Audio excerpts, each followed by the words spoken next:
Hey, hay, xin chào các bạn đến với kênh của mình. Lâu lắm rồi mình không có lên video mà lộ diện gương mặt của mình, phải không các bạn? Tại vì mình đi làm suốt ngày các bạn ơi. Mà bây giờ thì mình được có một cái tin rất là vui là họ nhận mình rồi nha các bạn. Có nghĩa là ngày 1 tây tháng 10 thì mình sẽ ký hợp đồng với họ. Hiện tại thì mình qua một cái trung tâm giới thiệu công việc làm đó các bạn. Đấy, thì sau cái thời gian mình đã làm ở đó được 6 tháng thì nơi mà mình làm việc cho họ đó thì họ muốn nhận mình luôn. Đấy, thì 1 tây tháng 10 thì mình sẽ được ký hợp đồng thẳng với cái hãng đó các bạn. Thì đây là một tin vui, phải không các bạn? Đấy. Nãy giờ mình loay hoay với cái microphone rồi các bạn. Tự vì cái rờ telephone này của mình á, nó thông báo cho mình biết là mình phải update cái system của nó. Mình loay hoay mình update làm sao á, mà bây giờ chỉ có một cái này thì nó hoạt động mà. Còn cái thứ hai á, thì nó không biết sao nó không hoạt động. Có thể là cái thứ hai là nó hết pin đó các bạn. Thì mình đang sạc. Thì trong thời gian mà sạc cái thứ hai á, thì cái đó nó tắt đi. Cho nên khi mình update á thì hình như nó không mang theo được cái kia. Cho nên mình chờ cái thứ hai đó nó sạc đầy pin rồi thì mình lại update thêm một lần nữa để coi thử nó có work không. Chứ hiện tại bây giờ thì chỉ nghe được có một cái các bạn. Thì một cái thì nó với cái tính chất gọi là mono á các bạn, chứ nó không phải là stereo. Đấy, mình xài cái này cẩn thận lắm nha. Không biết ở Việt Nam mua chắc là rẻ, bên Mỹ mua chắc là rẻ, nhưng mà bên Na Uy này mua mắc lắm các bạn. Cái này là mua tới giá khoảng là $300 các bạn. Cho nên mình mà phung phí á, như là mình không có giữ cẩn thận á, thì lại phải tốn tiền mua cái mới. $300 là coi như mình làm gần cả nửa ngày đó các bạn. Đấy, cho nên tiền không dễ kiếm, cho nên vật dụng mình xài phải cẩn thận, phải không các bạn? Đấy. Thì âm thanh của mình á phát ra nó rất là bình dân và giản dị các bạn. Mình làm video với tính cách là giải khuây thôi các bạn. Tự vì mình cũng có thân nhân mình, nếu họ thích thì họ xem cho vui, chứ không phải là mình làm với một hình thức gọi là để có một cái thu nhập. Tại vì thu nhập của YouTube á, không có các bạn, mình không có thu nhập của YouTube đâu. Mình được YouTube mở cho mình kiếm tiền, nhưng mà mình không có nghĩ cái này là cái quan trọng để mình có thể sống nhờ vào cái tiền mình làm trong YouTube đâu cả nhà các bạn. Cái này chỉ là một nghệ thuật, một cơ hội để mình giao tiếp và chia sẻ, cũng như là có những buổi đàm thoại mà gia đình mình ở Mỹ cũng như ở Việt Nam giờ giấc nó trái ngược với ở châu Âu.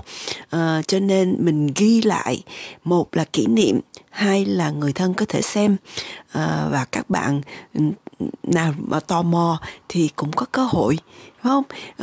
Để chia sẻ với đồng hương. Thì vô tình có một cậu bé nào đó, người Sri Lanka hay là Pakistan hay India gì đó, thì có gửi cho mình cái comment là họ nói là cái âm thanh của những cái video của mình á, nó không có được chuẩn. Nếu mà muốn cần sự giúp đỡ thì cậu bé đó sẽ giúp đỡ cho mình. Nhưng mà mình thật sự không cần các bạn ạ. Bởi vì cái này là chỉ để vui và giải khuây cơ hội chia sẻ, chứ không phải là mục đích để kiếm tiền trên YouTube các bạn nha. Hôm nay thì mình được nghỉ làm các bạn. Mình dậy rất là trễ, rồi mình đi siêu thị, mình mua một ít đồ cần thiết, xong rồi mình về tới nhà là mình update những cái chương trình trong máy móc của mình.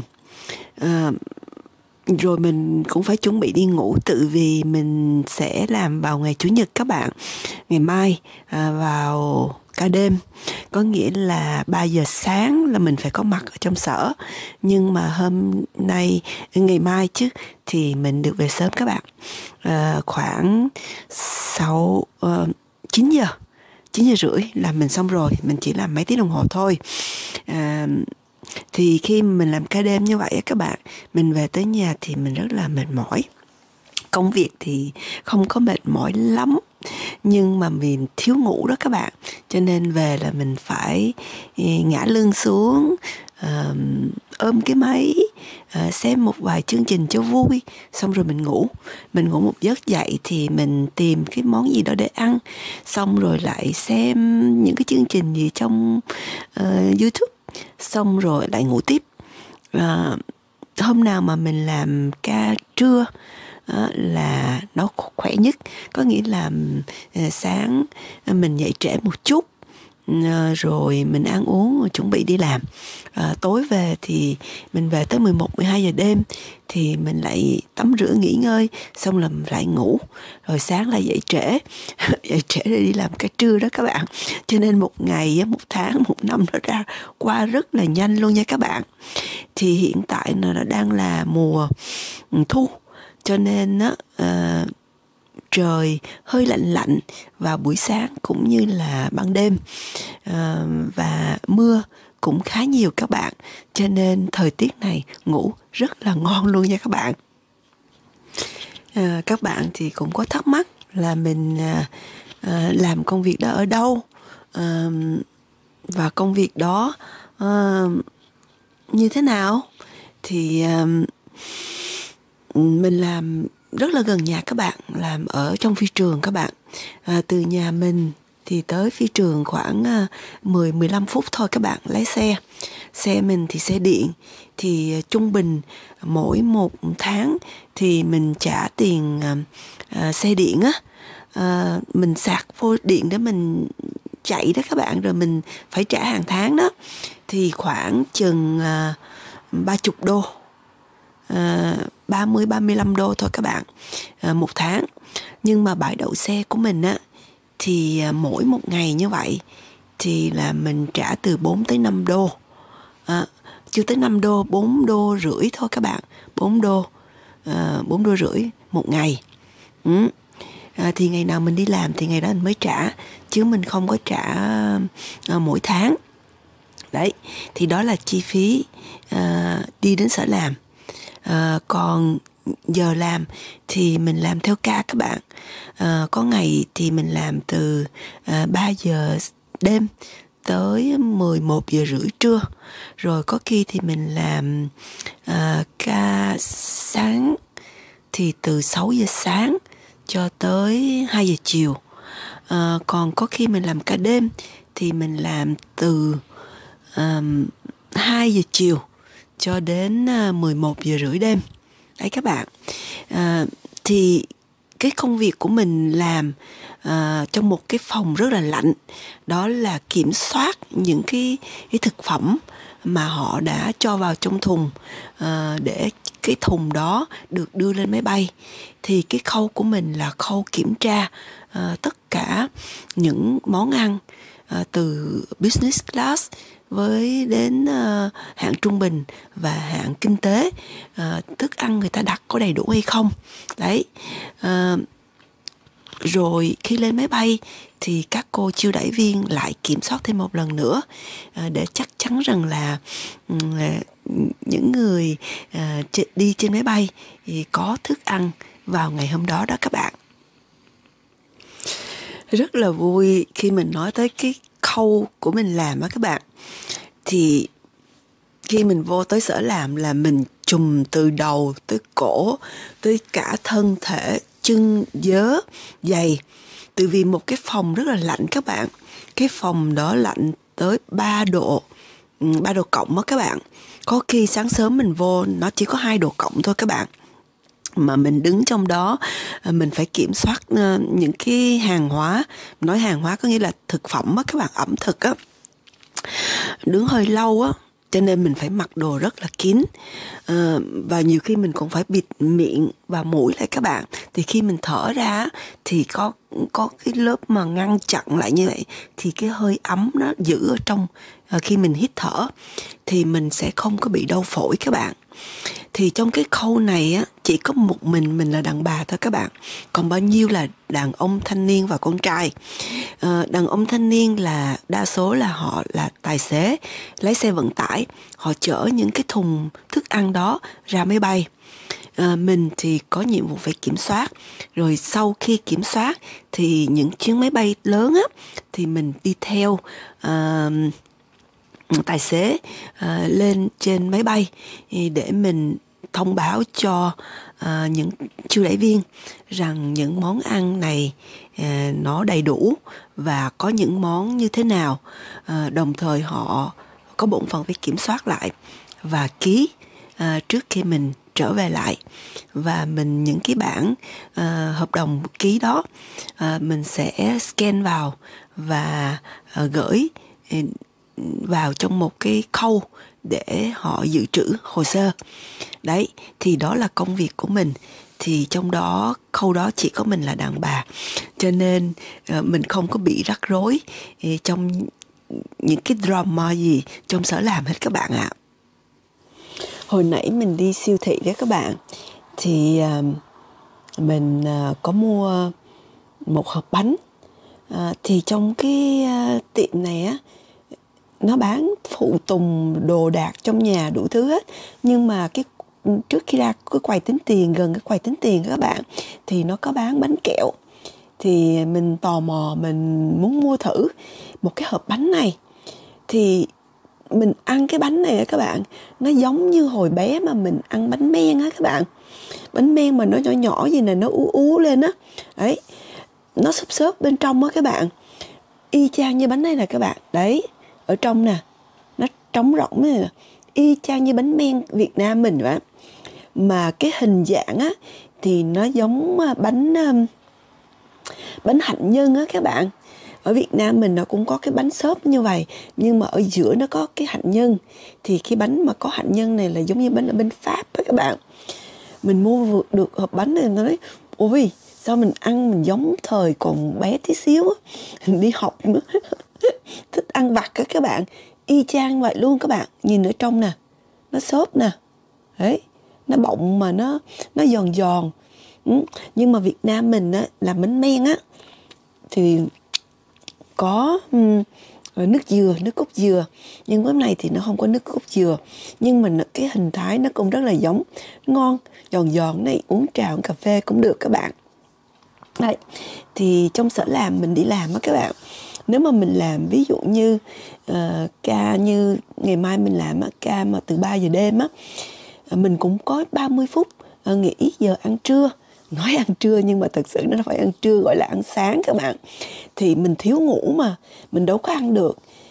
Mình chỉ ăn được yogurt hoặc là cái gì nhẹ nhẹ thôi. Cho nên hồi nãy mình có đi mình mua mấy cái bánh, bên đây nó gọi là bánh Rusin bol á, là bánh nho á các bạn. Nó có hình tròn tròn, ở trong nó có nho á, để mình mang đi. Ngày mai nửa đêm mà mình nghỉ á, thì mình ăn. Chứ còn ăn nặng thì mình không thể ăn được. Hay các bạn. Bên Na Uy này ấy, thì hiện giờ là đang vào mùa thu các bạn. Trời mưa nhiều, sáng sớm rất là lạnh và tối khuya cũng lạnh, cho nên những cái cành cây nó bị ngã màu, lá rụng đầy sân đầy đường hết các bạn ơi. Đấy, thì cũng cho thấy là sắp sửa đến mùa đông. Thì hôm nay mình đi siêu thị đó các bạn, mình thấy có nhiều siêu thị nó bắt đầu trưng bày bán đồ Noel rồi các bạn. Mà bây giờ mới là tháng 9 thôi các bạn, mà họ đã bắt đầu trưng bày bán đồ Noel.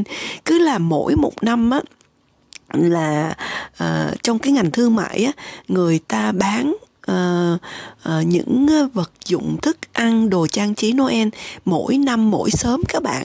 Hồi xưa là bắt đầu tháng 12 người ta mới đầu trưng bày bán. Bây giờ rồi dạo trước đây cũng bắt đầu tháng 11. Bây giờ sau rồi đó là tháng 10. Bây giờ mới tháng 9, đang là mùa thu mà họ đã bắt đầu chuẩn bị bán quà Noel, rồi những cái vật mà liệu là trưng bày Noel rồi các bạn, như là bán ông già Noel, mấy cái tượng á các bạn, rất là sớm, làm cho mình cũng nôn nóng luôn các bạn. Nhưng mà mình chưa nấu được món ăn mùa thu thì làm sao mà mình có thể nấu được món ăn Noel được các bạn. Cho nên mỗi mùa thu tới á, là các bạn biết mình thèm món gì không? Mình thèm món thịt cừu nấu với lại bắp cải đó các bạn. Đấy, đó là món ăn truyền thống của người Na Uy. Họ luôn nấu vào mùa thu các bạn. Hoặc cái món này á thì nó giống như là nếu mình nấu loãng á thì nó gần như có một cái nước súp thì mình nấu theo cái cách của mình, người Việt các bạn, thì mình có thể ăn được với bún. Còn nếu mà mình nấu không có chất lỏng, có nước á, thì mình sẽ ăn với khoai tây. Thì hình như là thứ hai mình được nghỉ, mình không nhớ rõ trong lịch trình của mình. Nếu mình được nghỉ, mình sẽ làm cái món truyền thống của người Na Uy vào mùa thu để cho các bạn xem cái món đó nó ăn như thế nào nha. Nhưng mà đúng ra ăn thịt cừu á, nó còn sạch sẽ hơn là ăn thịt heo, phải không các bạn? Đấy, nhưng mà có nhiều người thì không ăn được thịt cừu. Đấy, nhưng mình sẽ trổ tài cho các bạn xem. Đấy các bạn, thì ngoài vấn đề suy nghĩ đến món ăn mùa thu thì mình cũng đã có lên lịch trình để chuẩn bị cho ngày sinh nhật của mình 60 tuổi. Thì ngày sinh nhật của mình 60 tuổi vào tháng 2 2026, thì nghĩa là không còn mấy tháng nữa là đến ngày sinh nhật của mình 60 tuổi rồi các bạn. Đấy, thì các bạn thấy không, răng thì rụng lõm chõm, tóc thì bạc rồi. Đấy các bạn, mà rụng rất là nhiều luôn nha các bạn. Hồi xưa tóc mình nhiều lắm luôn, mà bây giờ còn chỉ có nhiêu đây. Nhưng mà mình mỗi lần mình đi cắt tóc á các bạn, người ta vẫn khiếu nại là tóc nhiều quá.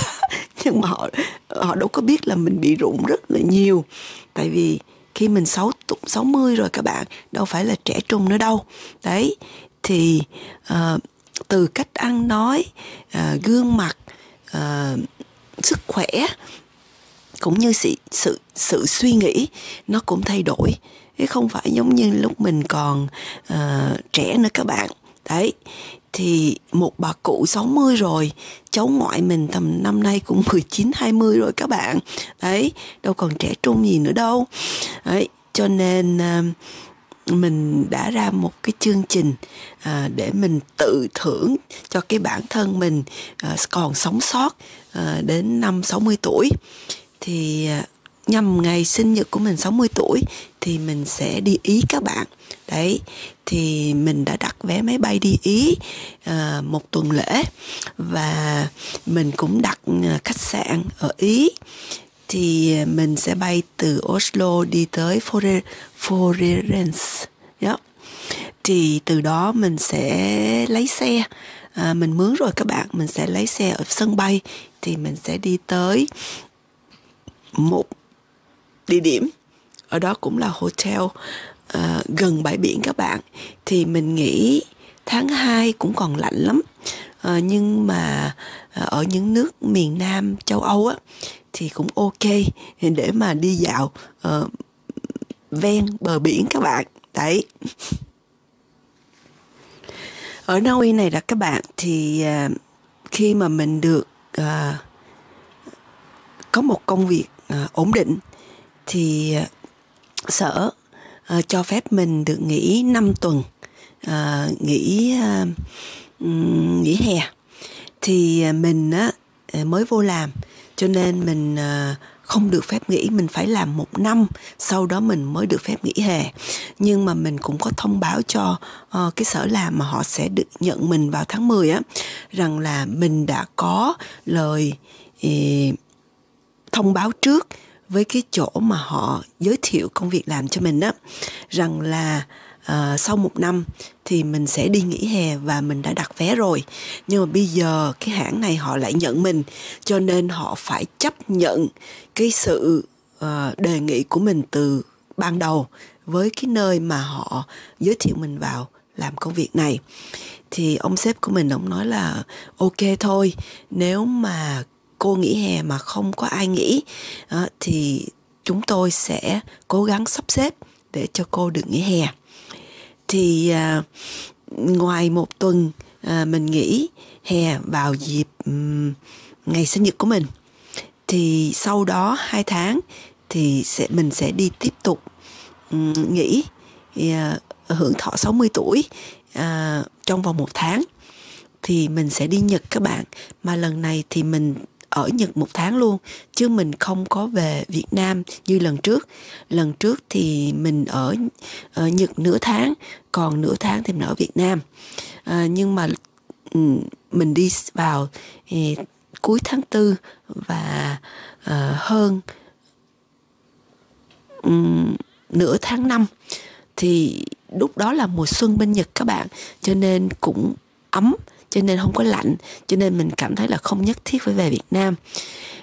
Năm đó mình về Việt Nam là tự vì mình đi vào dịp Noel. Ở bên Nhật thì rất là lạnh, cho nên mình ở bên Nhật nửa tháng, còn nửa tháng thì mình về Việt Nam. Đấy, thì mình đã lên lịch trình rồi các bạn, cho nên mình bây giờ phải đi làm để dành tiền và có tiền để mà đi du lịch các bạn. Chắc có nhiều bạn cũng thắc mắc là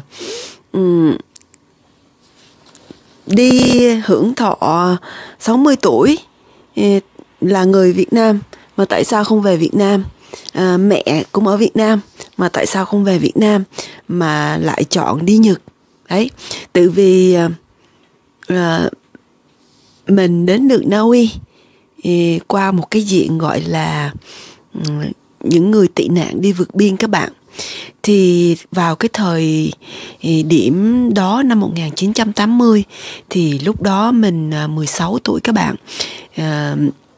Nếu mình không nhớ rõ thì mình cỡ tuổi đó, tại vì mình học xong lớp 9 các bạn, vào mùa hè thì gia đình nhà mình chuẩn bị đi vượt biên. Thì mình đi cùng với bố mẹ, 2 em trai, còn 1 em gái và 1 em trai thì ở với bà nội. Thì khi mình lên tàu nhỏ để ra khơi thì mình cũng hên các bạn, vì hôm đó là sóng rất to, cho nên tàu của người Na Uy, nhưng đoàn thủy thủ trên tàu là người Đại Hàn. Sau 8 tiếng ra khơi thì gia đình nguyên cái tàu của mình hơn 75 người thì được sự giúp đỡ của tàu của người Na Uy. Và trên đường họ đi đến Asia, cho nên họ đưa nguyên cái đoàn người của mình lên Nhật Bản. Thì lúc đó vào năm 1980 thì cả gia đình nhà mình và những người trên chuyến tàu đó được cư ngụ tại Kagoshima Tarumisu. Đấy là miền nam của nước Nhật. Thì từ đó đi đến Đại Hàn không có xa các bạn. Đấy, Busan, thành phố Busan của Đại Hàn á, không có xa. Tự vì những người đoàn thủy thủ là người Đại Hàn, nhưng tàu là tàu của người Na Uy các bạn. Đấy, đó là nguyên do mình lựa chọn 60 tuổi mình đi đến Nhật Bản. Tự vì mình nghĩ rằng vào cái thời điểm đó, nếu gia đình nhà mình và những người trên chuyến tàu đó không gặp được tàu Na Uy và những đoàn thủy thủ người Đại Hàn đó, thì có lẽ là tất cả mọi người trên chuyến tàu đó đã đi luôn rồi các bạn. Tại vì đêm đó bão rất là lớn luôn nha các bạn. Đấy, bởi vì bão lớn cho nên cái tàu Na Uy đó họ mới đi gần vào trong đất liền á, để tránh bão đó. Nhờ vậy mà gặp được những người tị nạn, và nhờ vậy mà mình được sống, và nhờ vậy mà mình đã đến được Na Uy. Tại vì đó là tàu Na Uy vớt các bạn. Và từ đó tới đây mình vẫn còn sống sót cho đến bây giờ mình 60 tuổi. Cho nên mình muốn kỷ niệm cái cuộc sống của mình từ khi mình được tàu Na Uy vớt và được đưa đến Nhật, ở Nhật gần 2 năm. Từ lúc đó đến bây giờ mình vẫn còn sống sót. Đấy, cho nên một kỷ niệm mình muốn được trải nghiệm ở Nhật Bản. Và đồng thời mình cũng rất là thích người Nhật, và mình cũng rất là yêu món ăn của Nhật. Cho nên mình muốn đến đó. Bởi vì khi mình ở Nhật là mình ở tuổi vị thành niên các bạn. Những cái kỷ niệm trong cái tuổi vị thành niên nó hằn sâu trong ký ức của mình các bạn, không thể nào quên được. Cho nên nếu mà kỳ đó bố mẹ mình không lựa chọn đi Na Uy thì có lẽ là cuộc đời của mình đã gặp một anh chàng người Nhật rồi các bạn. Thì coi như là con người nó cũng có số, phải không các bạn? Thì đó là lý do mình muốn đến Nhật. Và đây cũng là tự thưởng cho ngày sinh nhật của mình ở Nhật Bản. Và mình hy vọng rằng là trong sở làm họ sẽ phê duyệt cho mình và chấp nhận cho mình được 5 tuần nghỉ lễ vì lý do sinh nhật 60 tuổi của mình. Đấy các bạn. Và rồi mình cũng phải dừng cuộc đàm thoại nơi đây. Thì từ lúc đầu vô video mình cũng nói rằng là cái micro của mình nó không hoạt động. Nhưng mình nói cũng rất là đúng luôn, là vì lý do lúc mình sạc cho nên nó không có connection. Sau khi sạc đầy đủ thì bây giờ mình đã có một sự connect và 2 cái microphone các bạn. Đấy. Từ vì mình đã học 2 năm về engineer, kỹ sư về máy vi tính đó các bạn. Cho nên mình hiểu được cái technique và những cái sự biến hóa và vận chuyển trong cái ngành computer các bạn. Thì những cái dự đoán của mình không hẳn 100% đúng, nhưng mà cũng đỡ hơn những người luôn luôn cần sự giúp đỡ của những người support về IT. Thấy không các bạn? Thì tất cả những cái này là mình tự làm hết các bạn. Mình tự quay phim, mình tự chỉnh sửa, mình tự đưa lên YouTube. Thì trong cái YouTube của mình đó các bạn, có tất cả là mình lựa chọn hơn 30 ngôn ngữ các bạn. Cho nên dù rằng mình nói tiếng Việt, nhưng mà những người nước ngoài vẫn hiểu được mình nói gì. Thì các bạn có thể vào trong cái YouTube á, các bạn lựa chọn cái ngôn ngữ mình nói, nó dịch ra cái ngôn ngữ của một cái người ở một đất nước khác. Đấy. Và đồng thời trong cái video của mình á, nó cũng có tự phát âm bằng tiếng Mỹ luôn các bạn. Đấy. Nó tự nghe tiếng Việt Nam của mình và nó tự nói và phát âm ra tiếng Anh. Còn những ngôn ngữ khác thì nó chỉ hiện lên những cái dòng chữ bằng cái ngôn ngữ của nước họ thôi các bạn. Đấy, đó là nguyên do mà mình nói rằng có một anh chàng, một cậu bé ở India, Pakistan hay gì đó muốn hỗ trợ và giúp đỡ mình trong cái chương trình YouTube của mình. Nhưng mà mình nhấn mạnh lại rằng là cái này là mình làm cho vui, chia sẻ với bạn bè và thân quyến, chứ không có ý định rằng là chơi trội, chơi nổi hoặc là kiếm tiền trong YouTube các bạn nhé. Thì mình đã chia sẻ với những bạn đang đón xem YouTube của mình, và mình hẹn các bạn vào những cuộc đàm thoại kế tiếp.